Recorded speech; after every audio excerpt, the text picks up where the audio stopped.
Olá, bom dia a todos. Eu sou a professora Aline. Estamos aqui para mais uma aula sobre estruturas de repetição da disciplina de técnicas de programação e algoritmos. Na aula de hoje, nós iremos falar da estrutura de repetição para, ou conhecido laço chamado for. Como funciona esta estrutura? Como que eu consigo implementar? Então, a nossa agenda será o funcionamento da estrutura, alguns exemplos de código e alguns exercícios sobre a estrutura for para que vocês possam praticar. Vamos lá.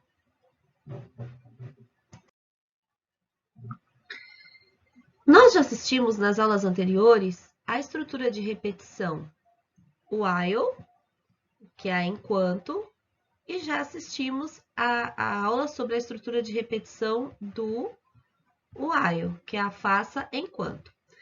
A estrutura de repetição for, que é a terceira e mais usada delas, é uma estrutura de repetição que também tem os três passos básicos que existem na while e na do while, que são a inicialização do contador, quando você define o valor inicial do seu contador, se i vai começar valendo 0, ou se i vai começar valendo 1, ou se i vai começar valendo n, né? Qual será o valor inicial do i?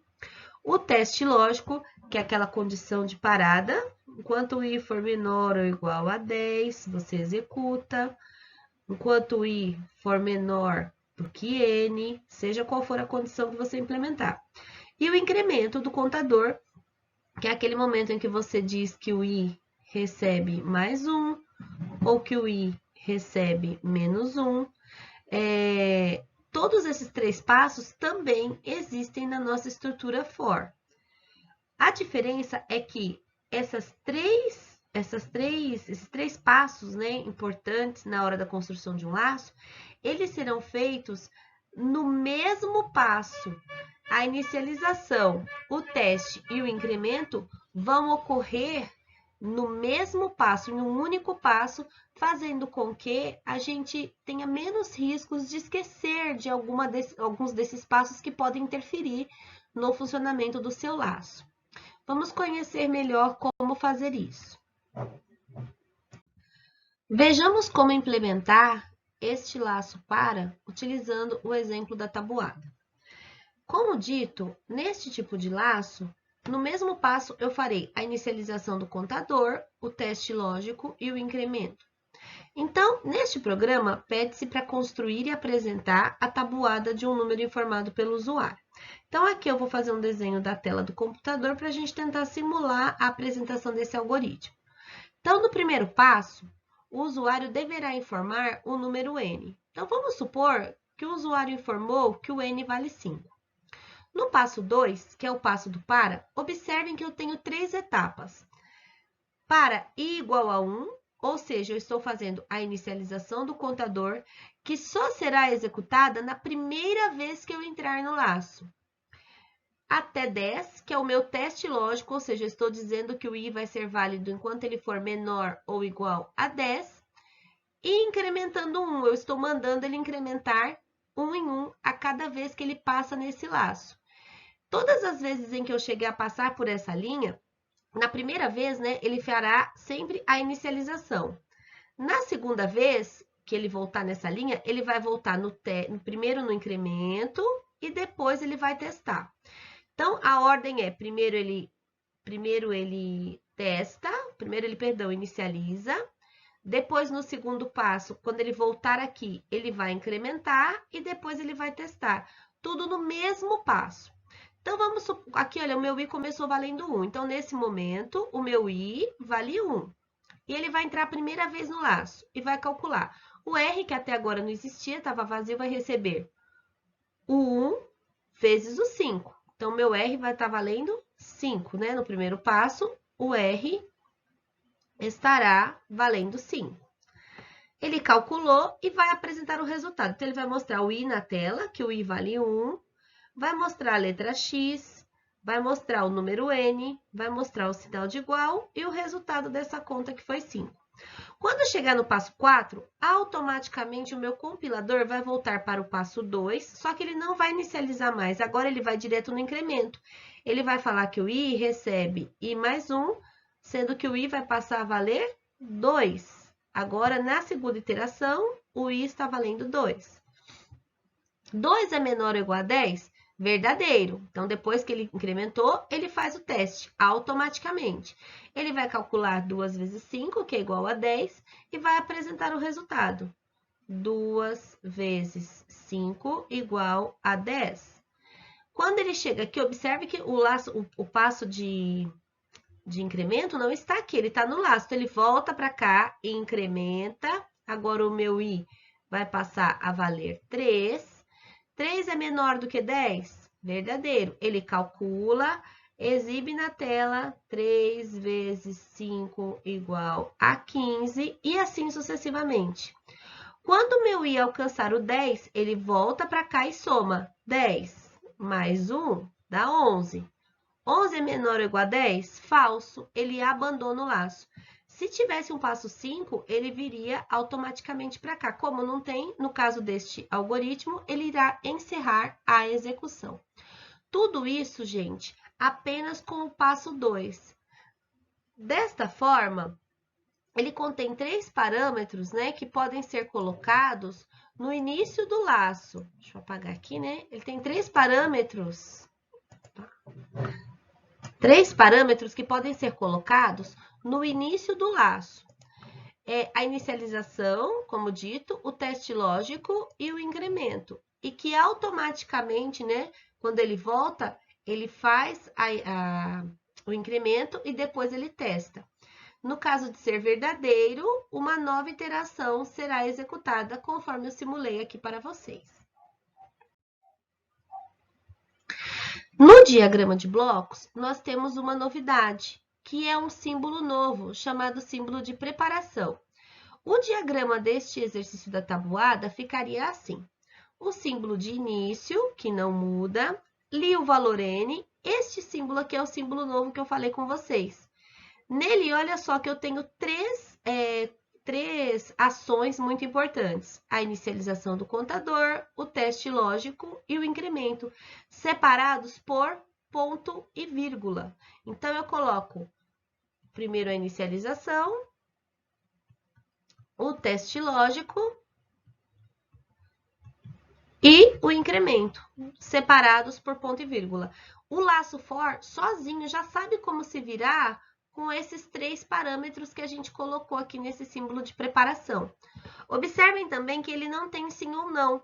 Se esse teste lógico for verdadeiro, todas as vezes em que for verdadeiro, ele vai calcular o R, conforme este passo aqui, né? Depois ele vai apresentar a tabuada na tela e ele vai voltar sozinho.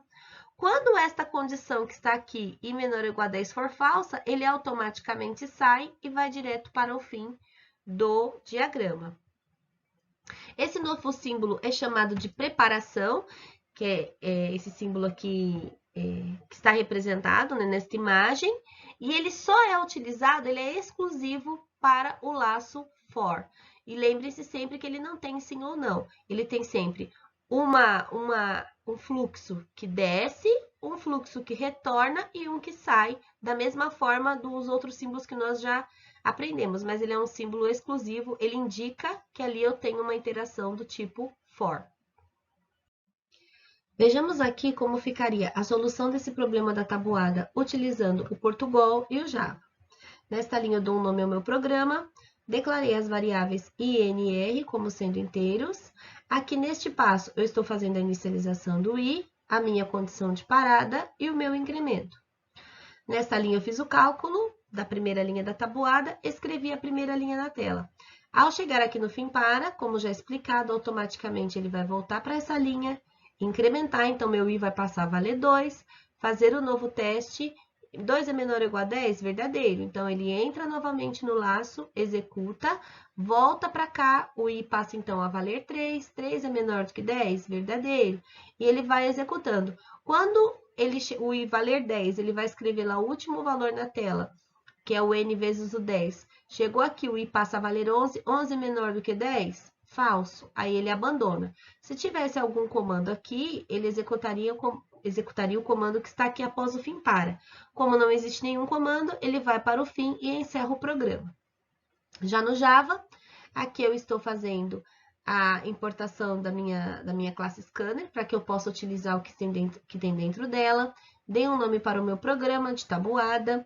Aqui eu fiz a assinatura do método main, que é aquela linha que não vai mudar, vai ser sempre assim.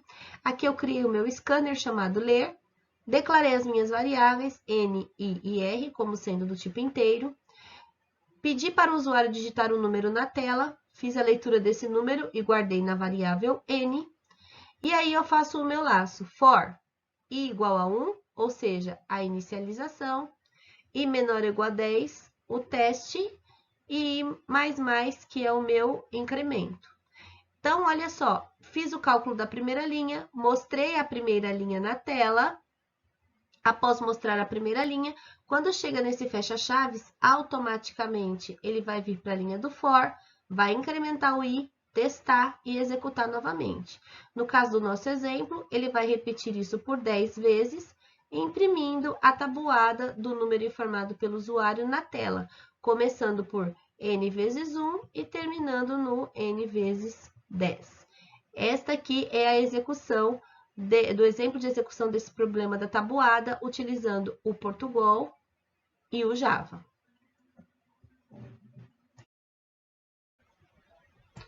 Bom, vamos fazer então o exemplo de um programa que exiba todos os números pares de 0 a 100.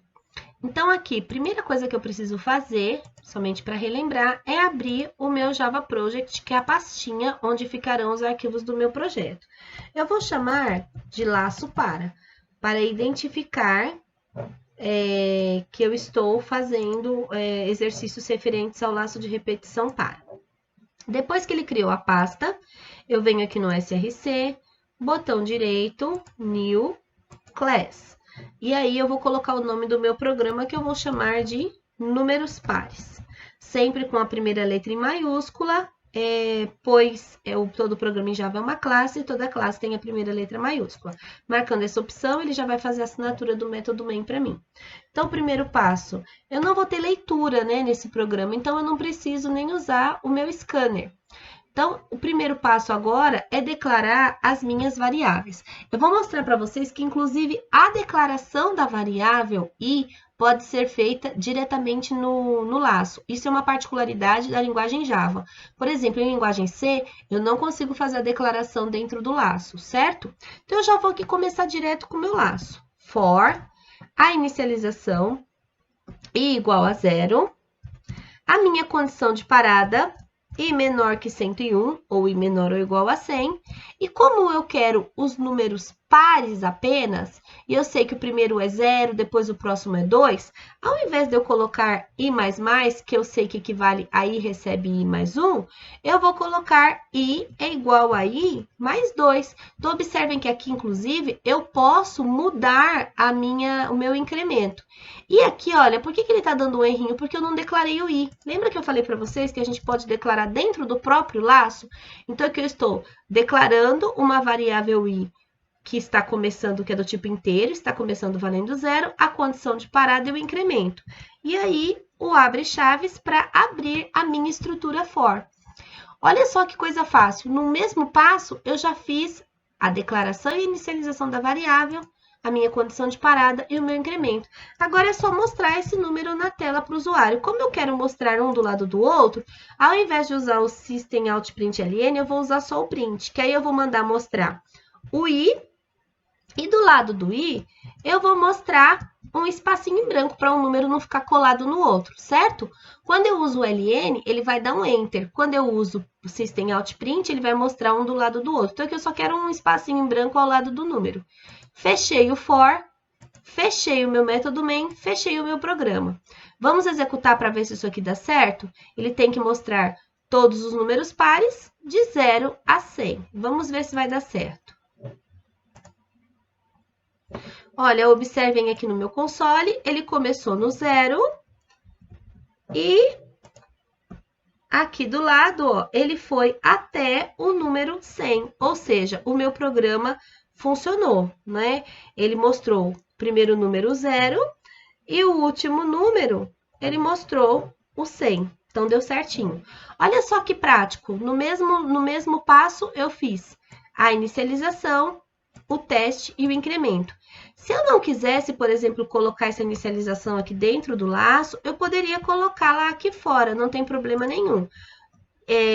Eu poderia fazer a minha inicialização fora, só que aí dentro do laço for, eu tenho que colocar, deixar aqui em branco, que eu não vou fazer a inicialização aqui, um ponto e vírgula e o teste. Então, você pode tirar uma das 3 opções do laço for, olha que ele vai funcionar da mesma forma, deu certo. Mas é claro que é muito mais prático que eu faça isso, né, dentro do meu laço. Esse aqui é um exemplo de utilização do laço for, né? Eu tenho um ponto e vírgula aqui a mais. Esta aqui é um exemplo de utilização do laço for. É muito prático e não é à toa, é por isso que ele é o laço mais usado. Bom, quais são as novidades do laço para ou laço for que nós estamos aprendendo nesta aula? Como já dito, a diferença é que a inicialização, o teste e o incremento são feitos num único passo. É o tipo de laço mais utilizado, pois com ele as chances de você cometer um erro e o seu laço entrar num loop infinito são menores, já que no mesmo passo você tem que fazer as 3 ações necessárias do laço, não é? Porém, tem algumas situações em que eu não consigo usar o laço para. Quais são as situações? Aquelas em que eu não sei quantas vezes o meu algoritmo será executado.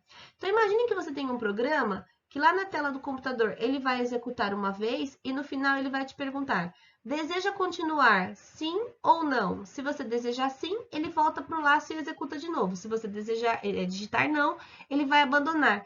Esse tipo de interação com o usuário não é possível utilizar no laço for. Você só consegue utilizar quando você tiver um número determinado de vezes em que você irá executar o seu laço de repetição.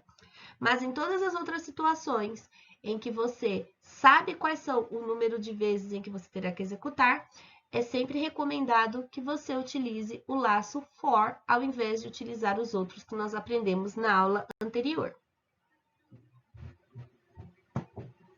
Agora vamos praticar? O primeiro exercício é apenas para vocês reproduzirem este exemplo da tabuada que foi passado na aula de hoje. No exercício 2, vocês irão ler a idade de 15 pessoas. Ao ler a idade, eu quero que vocês contem quantas pessoas estão na primeira faixa, quantas pessoas estão na segunda faixa, quantas estão na terceira, na quarta ou na quinta. E no final, sabendo a quantidade que você tem em cada faixa, que você apresente também a porcentagem de usuários que estão em cada uma das faixas etárias. No exercício 3, você vai receber a idade, a altura e o peso de 25 pessoas. Ao final, você irá exibir quantas pessoas tinham idade superior a 50 anos. Você terá que responder esta pergunta. Qual é a média da altura das pessoas com idade entre 10 e 20 anos?